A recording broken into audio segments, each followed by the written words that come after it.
নমস্কার বন্ধুরা, আজ আমি আপনাদের সাথে শেয়ার করব স্ন্যাক্স হিসেবে পরিবেশন করার মতো একটা রেসিপি। খুব চটজলদি হয়ে যাবে আর চা বা কফির সাথে খেতে ভালো লাগবে। তো প্রথম থেকে ভিডিওটা পুরো দেখুন কেমনভাবে আমি কি করি। তো আমি ময়দা নিয়েছি, 250 মতো ময়দা আছে।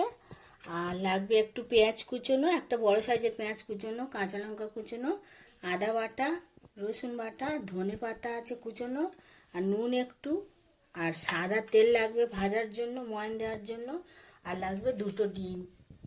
তো প্রথমে ময়দাটাকে আমি নুন দিয়ে দিলাম, নুন, আর দিয়ে দিচ্ছি একটু তেল,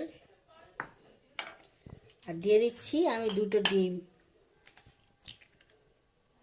এতে একটু জল দেওয়া যাবে না, পুরোটাই এই ডিম দিয়ে মাখতে হবে। এবারে একে একে আমি পেঁয়াজ কুচোনো, কাঁচা লঙ্কা কুচোনো, আদা বাটা, রসুন বাটা আর ধনে পাতা কুচোনো সব একসাথে দিয়ে, মানে রুটি পরোটার ডো তৈরি করে যেমন সেই রকম একটা ডো তৈরি করব। প্রয়োজনে ময়দা দেওয়া যেতে পারে, কিন্তু জল দিলে ভালো হবে না।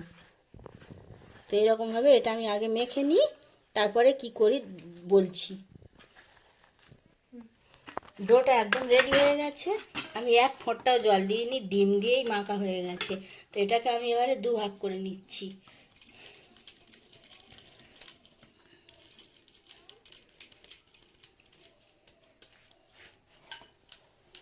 এবারে বেলে নিতে হবে, একটু তেল দিয়ে এটা একটু মোটা করে বেলতে হবে।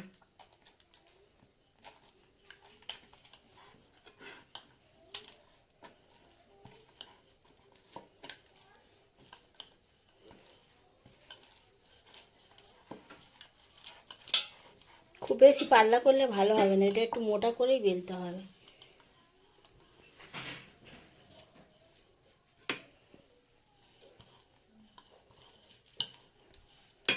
এই রকম মোটা করে এটা আমি বেলে নিলাম। এবার আমি এটাকে ছুরি দিয়ে কাটবো।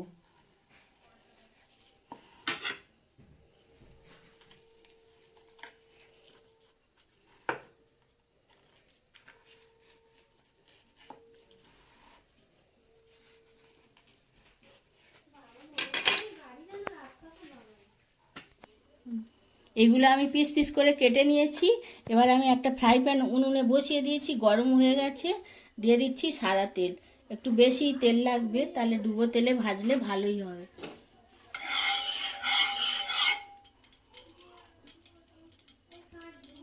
তেলের ওপরে একটা একটা করে এইরকমভাবে আমি সমস্তগুলো দিয়ে ভেজে নেব।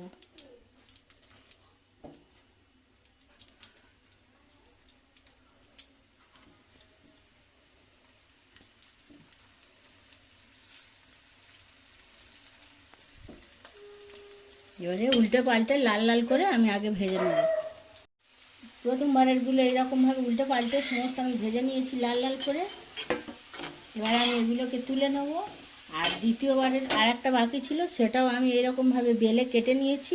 এবার এটাও ভেজে নেব একইভাবে। এগুলো আগে তুলে নিই, পরে ওটা ভাজবো।